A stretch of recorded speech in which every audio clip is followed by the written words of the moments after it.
Realit წამიყენეს ხება კომისიაზე, ეგრეთ წოდებულ საგამოძიებო კომისიაზე ჩემს არ მისვლას. ბადრი ჯაფარიძე ოფიციალურად უკვე ბრალდებულია. ოლიგარქის რეჟიმი პოლიტიკური ოპონენტების გასანეიტრალებლად პროკურატურას იყენებს. ჯაფარიძეს ბრალი წულუკიანის კომისიის ბოიკოტირების გამო წაუყენეს. ძლიერი საქართველოს ორივე ლიდერი ახლა უკვე ბრალდებულია. ცხადია, რომ დღევანდელი რეპრესიული რეჟიმი იყენებს პროკურატურას, სასამართლოს ოპონენტების მიმართ ანგარიშწორებისთვის აბსოლუტურად პრივატიზირებული არის პროკურატურაც, სასამართლოც და აუცილებლად განთავისუფლდება ეს ინსტიტუციები, როგორც ქართული ოცნება ჩამოშორდება დემოკრატიული გზით ხელისუფლებას. არავის არაფერი არ ეშინია, როგორც მამუკა ისევე ბადრი, კაფიოთ, მტკიცედ აფიქსირებენ ის პოზიციას და ესეც იქნება ბოლომდე.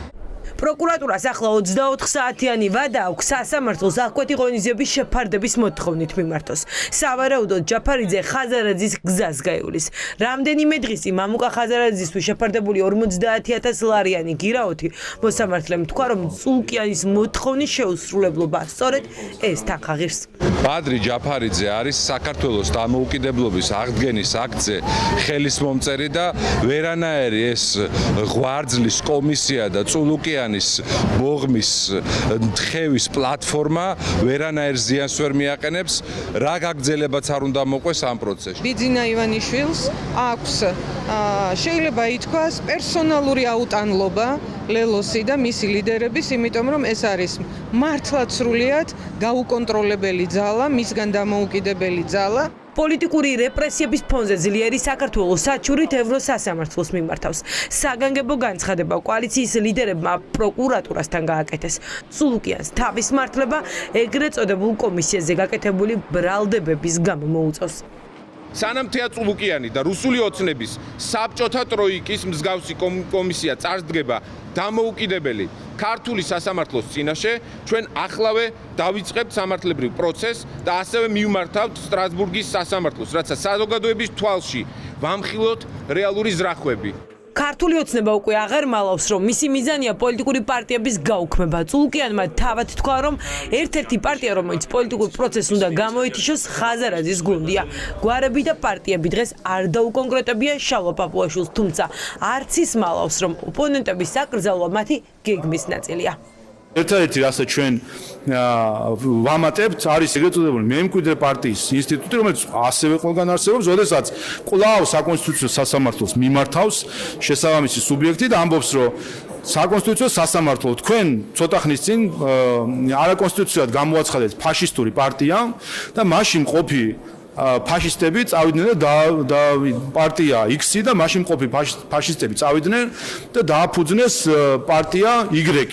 თეა წულუკიანის კომისია მუშაობას 6 თვეში დაასრულებს. ამის შემდეგ კი პარტიების აკრძალვის მოთხოვნით საკონსტიტუციო სასამართლოს მიმართავენ. რაც ვერ გააკეთეს ტერორით და დაშინებით, ახლა პირდაპირ აკრძალვით უნდათ რომ შეძლონ. არ იქნება ოპოზიცია, არ იქნება რეჟიმის გამკრიტიკებლები. ასე ფიქრობენ ქართულ ოცნებაში. ბოდოა და არასერიოზული ეგ ყველაფერი. ეგ ძალის ხმევა არის აბსოლუტურად ამაო, რომ ვინმე აკრძალავენ, ვინმეს გააუქმებენ, თავის გაიუქმებენ ცოტა ხანში და გავაუქმებთ ქართულ ოცნებას ცოტა ხანში. ბათუმში თუ ისინი საკონსტიტუციო სასამართლოს ჩაატარებენ, მათ შორის ფიზიკურად მე მოუწოდებ ყველა ადამიანს, რომ ჩვენ დავიცვათ ჩვენი უფლებები. და მე მივმართავ კობახიძეს, მამუკა მდინარაძეს გელოდებით საკონსტიტუციო სასამართლოში ბათუმში, მე დარწმუნებული ვარ ათასობით ადამიანი შეიკრიბება, რომელიც თავის პროტესტს გამოხატავს ისე როგორც საჭიროა და ისე როგორც ასე ვთქვათ ისინი ექცევიან ადამიანებს. ახლა მნიშვნელოვანია ის, რომ გამოვიჩინოთ სიმტკიცე, სიჯიუტე და ყველა კონსტიტუციური მეთოდით შეუშალოთ ხელი რეჟიმს საკუთარი მარწუხების გავრცელებაში და საბოლოო ჯამში დავამარცხოთ ისინი, რათა აქ უბრალოდ ჩვენ გადავრჩეთ როგორც ადამიანები და შემდეგ ეს ქვეყანა დავაბრუნოთ ევროკავშირის განვითარების გზაზე. ოცნების პოლიტიკა ყოველდღე უფრო და უფრო ემსგავსება კრემლის პოლიტიკას. ასე ფიქრობენ არასამთავრობოების წარმომადგენლები. მესამე სექტორის შეფასებით ივანიშვილის მსახურები ახლა კრემლის დაკვეთას ასრულებენ, რომ პროდასაურ ძალებს კანონით ჰქონდეთ აკრძალული საქმიანობა.